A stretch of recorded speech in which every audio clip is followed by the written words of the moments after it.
Olá pessoal, tudo bem com vocês?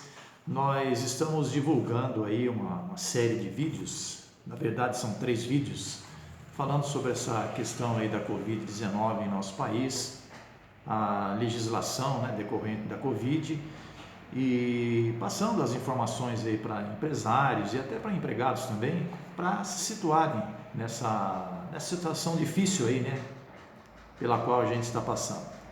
Hoje nós vamos para o nosso terceiro e último vídeo. Sempre bom lembrando que nós temos outros 2 vídeos já no YouTube, lá no canal lá José Ari Domingues. E seria interessante que você tivesse acesso a esses outros 2 vídeos, até para complementar o que a gente vai dizer hoje aqui, porque se você só assistir o vídeo de hoje, vão ficar faltando algumas informações para você. Esse então é o terceiro vídeo nosso que trata sobre os princípios da legislação do Covid. No primeiro vídeo a gente entrou mais na questão dos princípios, no segundo vídeo a gente falou sobre o apoio que o governo está dando às empresas, linhas de crédito, muito importantes, E nesse terceiro vídeo a gente vai entrar em alguns aspectos específicos aí da relação empregado e empregador. Sempre lembrando que essa medida do governo, ela está fundamentada no estado de calamidade pública, e ela tem vigência até o dia 31 de dezembro de 2020. Então, a gente vai ver que durante todo esse período aí, qualquer dessas medidas aqui pode ser tomada. Podem ser tomadas. Muitas dessas medidas aqui, elas são assim, tem medida que serve para uma empresa, tem medida que serve para outra empresa, então cada um tem que ver onde podem ser usadas essas facilidades aqui que a medida provisória e toda essa legislação aí do governo estão dando essa opção para os empregados. Bem, uma das coisas que se fala aqui é do teletrabalho. Não são todas as empresas que têm o teletrabalho. O teletrabalho não tem novidade nenhuma, ele é bastante conhecido. Mas a gente tem observado algumas distorções do teletrabalho. O próprio nome já diz, teletrabalho. Então é aquele relacionamento em que o patrão passa as informações para você via WhatsApp, e-mail, outro tipo de mensagem, de maneira que você ali na sua residência, com o seu notebook, com o seu computador, você vai realizando as tarefas. Essa é a característica básica do teletrabalho. Tem alguns casos aí que não é teletrabalho. Por exemplo, se você leva serviço para casa, vamos exagerar, vamos no caso aí de uma costureira que leva serviço para casa para trabalhar. Não é teletrabalho isso aí. Me parece uma coisa óbvia, mas às vezes a gente vê alguns fatos, assim, algumas situações da pessoa enquadrando isso aí como teletrabalho. Não existe.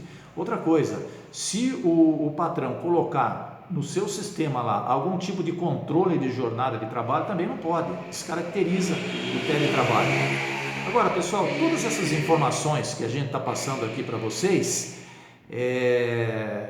elas têm algumas características que cada um, eu repito, tem que analisar dentro do seu ambiente de trabalho, E outra, muita coisa aqui, você vai ver que na prática, às vezes, complica um pouco para você colocar em execução isso aí, mas você tem que se adaptar.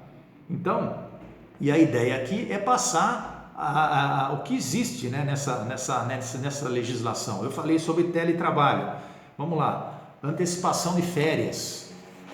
Podem ser antecipadas as férias, Mesmo as férias, aquelas férias que o empregado ainda não adquiriu, Às vezes o empregado lá tem 8 meses de trabalho, ele ainda não tem direito às férias, só depois que ele completa o 12º mês é que ele vai ter direito às férias. Mas mesmo assim, essa legislação aqui permite que essas férias sejam antecipadas de maneira proporcional. Inclusive, permite que sejam antecipadas férias lá da frente, que ainda nem iniciou o período aquisitivo.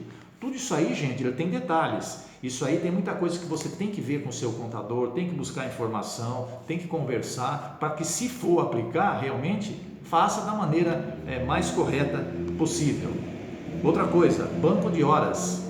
Tem empresas que utilizam o banco de horas de maneira tranquila, aí já sabe como é que funciona. Outras não, né? Mas isso aí pode ser usado, né? O que é o banco de horas?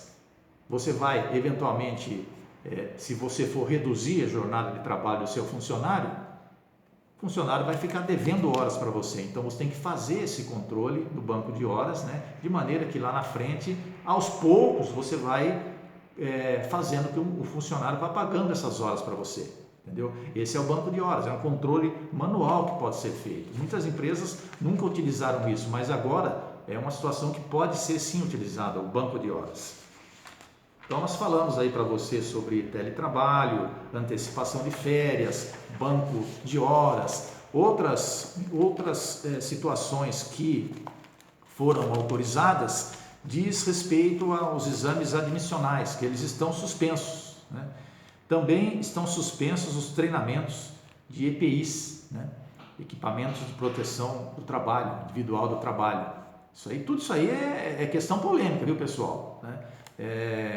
Você pode pensar assim, peraí, mas se eu não faço o exame admissional, o funcionário chega e tem uma doença ocupacional, como é que faz? Né? Mas está suspenso, né? Isso não quer dizer que você é obrigado a suspender, você pode tomar suas providências de maneira que você realize esses exames se for admitir algum funcionário. Os recolhimentos do Fundo de Garantia de março, abril e maio também foram suspensos e eles podem ser pagos a partir de julho em 6 parcelas. Antecipação de feriados também pode ser feita, né? Então, se tem um feriado lá de novembro, então você pode antecipar, né? Então, você não vai trabalhar nessa sexta-feira, tá? Mas você vai receber, mas o seu feriado já fica antecipado. Também é o controle que pode ser feito, mesmo porque nós temos nesse ano vários feriados. Outra medida polêmica, né? Porque o governador de São Paulo já antecipou um monte de feriado, né? E outra coisa, eu falei de 20 de novembro, é uma data aleatória que me veio na cabeça agora. Será que a empresa realmente trabalha no dia 20 de novembro? Então você está antecipando um feriado aqui, mas lá na frente você não vai trabalhar mesmo? Como é que vai ficar isso? Mas é para saber que antecipação de feriados também pode acontecer. Outra informação é sobre a redução da jornada de salários, bastante polêmica, tem que ter mais controle, tá? Pode ser feita até 90 dias e pode ser reduzido 25%, 50% e 70%. Dentro dessas proporções aí, pode haver a redução de jornada e de salários. Nós não vamos entrar em detalhes, né? Que se realmente você se vê numa situação dessa, você tem que buscar as informações junto com o contador e tal, para implementar na sua empresa aí essa questão da redução da jornada de salário. Tudo isso aí tem que ser comunicado ao sindicato, né? E tem detalhes, né? Então tem que tomar cuidado. Sobre a comunicação ao sindicato, é importante dizer que é uma comunicação, né? O sindicato vai ser apenas comunicado. Eventualmente, se o sindicato discordar de alguma coisa, ele vai buscar essa situação, essa sua defesa via judicial, algum outro meio aí, mas a medida provisória não fala que o sindicato tem que autorizar, certo? Suspensão do contrato de trabalho. Veja, eu estou falando de uma maneira geral, tem coisas aqui que não cabem para todas as empresas, né? Mas tem muitas empresas, principalmente empresas grandes aí, montadoras e tal, suspenderam o contrato de trabalho, né? Também tem detalhes, a empresa paga uma parte do período em que o funcionário está com o contrato suspenso de acordo com o seu faturamento. Ou então o governo paga integralmente pelo benefício emergencial. Tudo isso aí tem que fazer conta, né? O prazo é de 60 dias, tem que ser acordo individual, tem que encaminhar ao Ministério do Trabalho, comunicar o sindicato, mantém os benefícios do empregado, como exceto vale transporte e vale alimentação, porque como o funcionário não está trabalhando, né? Mas os demais benefícios, eles são mantidos. Em linhas gerais, pessoal, são essas as informações aí dessa situação e do que pode ser feito nessa relação empregado e empregador.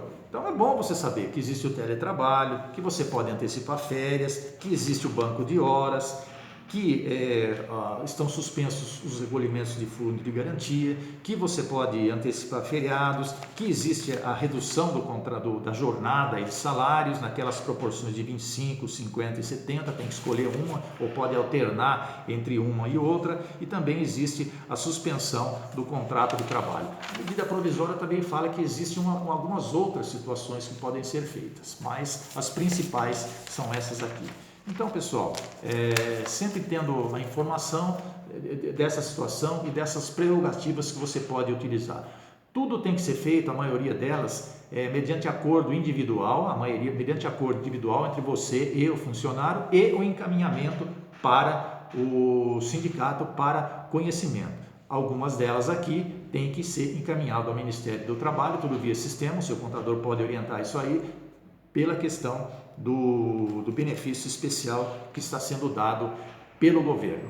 Em linhas gerais, são essas as informações que a gente tinha, são informações que a gente passou de maneira ampla, né, sem entrar em detalhes, porque aí ficariam vídeos muito extensos, mas a orientação é que você assista em conjunto com esse vídeo que a gente está ensinando agora, também os vídeos número 1 e número 2 que estão no YouTube. Tá certo, pessoal? Obrigado pela atenção. Canal do YouTube José Ari Domingues.